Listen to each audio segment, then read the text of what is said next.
finishes off in style. A magnificent strike into the crowd. வணக்கம் நண்பர்களே, welcome to my channel cocktail furious. இப்போ வந்திருக்க news என்னன்னு பாத்தீங்கன்னா, ஹாரி ப்ரூக் வந்து பாத்தீங்கன்னா இந்த 2024 இங்கிலாண்டோட டெஸ்ட் சீரீஸ்ல இருந்து அப்ரூவ் ஆயிட்டாரு டியூ டு பர்சனல் ரீசன்ஸ்.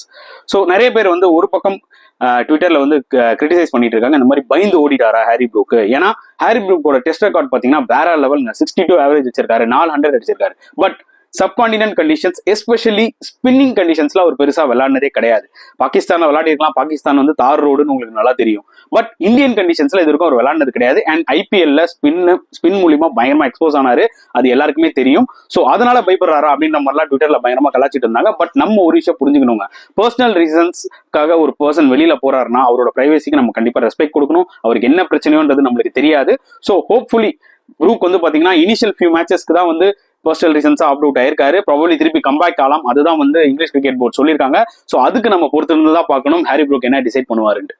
வணக்கம் நண்பர்களே, welcome to my channel cocktail furious. So அதான் நான் ஆல்ரெடி சொன்ன மாதிரி வந்து பாத்தீங்கன்னா ஹாரி ப்ரூக் அவர் வந்து பாத்தீங்கன்னா பர்சனல் ரீசன்ஸ் மூலியமா இந்த டெஸ்ட் சீரீஸ்ல இருந்து வெளியில வந்துட்டாரு.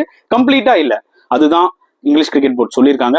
இனிஷியலா ஒரு 2-3 டெஸ்ட் மேட்சஸ்க்கு அவர் அவைலபிள் இல்லாம இருக்கலாம், அண்ட் லாஸ்ட் 2 டெஸ்ட் மேட்சஸ்க்கு அவர் வரலாம்ன்ற மாதிரி இன்ஃபர்மேஷன்ஸ் வந்துட்டு இருக்கு பரவலா. ஸோ ஏன் ஹாரி ப்ரூக்கு இவ்வளவு இம்பார்ட்டன்ஸ் தரீங்க? ஐபிஎல்ல அவர் தான் ஸ்பின்னு திணறினாருன்னு தெரியுதுல, அப்புறம் என்னங்க பெருசா ஹாரி ப்ரூக் இல்லைன்னா இங்கிலாந்து டீம் அவ்வளவுதானா அப்படின்னு நிறைய பேர் கேட்பீங்க. ஒரு விஷயம் நல்லா புரிஞ்சுக்கோங்க, ஹாரி ப்ரூக் வந்து டெஸ்ட் கிரிக்கெட்ல கிட்டத்தட்ட 61க்கு மேல ஆவரேஜ் வச்சிருக்காரு, அண்ட் 400 அடிச்சிருக்காரு. செம்ம ஆவரேஜ் வச்சிருக்காரு. கன்சிஸ்டன்ட் பிளேயர் ஃபார் இங்கிலாந்து இந்த ரீசென்ட் டைம்ஸ். பிளஸ் இந்த பேஸ் பால் அப்படின்ற ஒரு தியரி வந்து பாத்தீங்கன்னா இவருக்கு வந்து செமையா செட் ஆகும். ஹாரி ப்ரூக் உள்ள மிடில் ஆர்டர்ல வந்து அந்த ரன் புஷ் பண்ணி கொடுப்பாரு, டக்கு டக்குன்னு ஒரு ரன் பால் கேம் விளையாடுவாரு. அது இங்கிலாந்துக்கு ஒரு மிகப்பெரிய அட்வான்டேஜா இருந்துச்சு. எஸ், இந்த இந்தியன் கண்டிஷன்ஸ், இந்த ஸ்பின் கண்டிஷன்ஸ் அவருக்கு டெஃபினட்டா சேலஞ்சிங்கா தான் இருந்திருக்கும். பட் ரெண்டு விதத்துல நம்ம வந்து பிரிக்கலாங்க இதை. ஒன்னு, இதே ஹாரி ப்ரூக் மிடில் ஆர்டர்ல இறங்கி ஸ்பின்னர்ஸை டாமினேட் பண்ணவும் வாய்ப்புகள் நிறைய இருக்கு. 2, இதே ஹாரி ப்ரூக் அஸ்வின் ஜடேஜா ஒரு போலிங்ல திணறவும் வாய்ப்புகள் இருக்கு. So it's all about 2 combinations தாங்க. இது ரெண்டுத்துல ஏதாவது ஒன்று நடக்க போகுது கன்ஃபார்மா, கரெக்டா? எதுவுமே சென்டர்னு ஒன்றும் கிடையாது.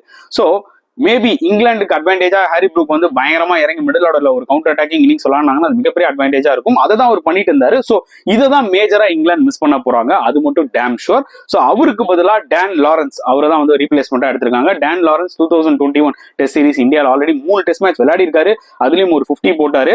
ஒரு நல்ல ஒரு பிளேயர் தாங்க டான் லாரன்ஸ், ஒரு நல்ல ஒரு பிளேயர் தான். பட் லாஸ்ட் டெஸ்ட் சீரிஸ்ல போட்டு ஸ்பின்னு போட்டு திணற விட்டாங்க அவரை. ஏன்னா உங்களுக்கு தெரியும் பிச்சு என்ன கண்டிஷன்ஸ்ல இருந்துச்சுன்னு சொல்லிட்டு. இருந்தாலும் அதுல ஒரு 50 அடிச்சாரு. பட் டான் லாரன்ஸ் ஸ்டார்ட் பண்ணுவாரா பிளேயிங் 11 கேட்டீங்கன்னா எனக்கு என்னவோ அது கொஞ்சம் டவுட்ஃபுல்லா தான் இருக்கு. இந்தியா வர்சஸ் இங்கிலாண்டோட ப்ரிவியூ அண்ட் பிளேயிங் 11 எல்லாமே நான் சீக்கிரமா ஒரு வீடியோ போடுவேன், டோன்ட் வரி. ஸோ இப்போதைக்கு நம்ம வந்து ஹாரி ப்ரூக்கோட சிச்சுவேஷன் தான் நம்ம டிஸ்கஸ் பண்ணிட்டு இருக்கோம். ஸோ ஹாரி ப்ரூக் இல்லாதனால அந்த மிடில் ஆர்டர்ல லைட்டா ஒரு ஷஃபிள் இருக்கும் என்னோட ஒரு ஃபீல். பேஸ்டோ, ஃபோக்ஸ், விக்கெட் கீப்பர், ஸோ இவங்க எல்லாம் வந்து பாத்தீங்கன்னா அந்தந்த ரோல்ஸ் லைட்டா சேஞ்ச் ஆகிற மாதிரி தோணுது.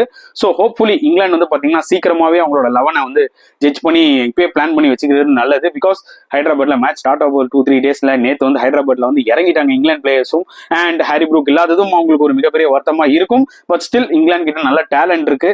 ஸோ அதை அவங்க எப்படி யூஸ் பண்ண போறாங்க இந்த ஃபர்ஸ்ட் டெஸ்ட் ஹைதராபாத்லன்றதை நம்ம பொறுத்து வந்து தான் பார்க்கணும். ஸோ உங்களோட கருத்துக்களை தாராளமா கமெண்ட் செக்ஷன்ல போடுங்க. இந்த வீடியோ பிடிச்சிருந்தா லைக் பண்ணுங்க, ஷேர் பண்ணுங்க, முடிஞ்சா சப்ஸ்கிரைப் பண்ணுங்க. ஸோ நெக்ஸ்ட் வீடியோல பார்க்கலாம் ஃப்ரெண்ட்ஸ். Until then.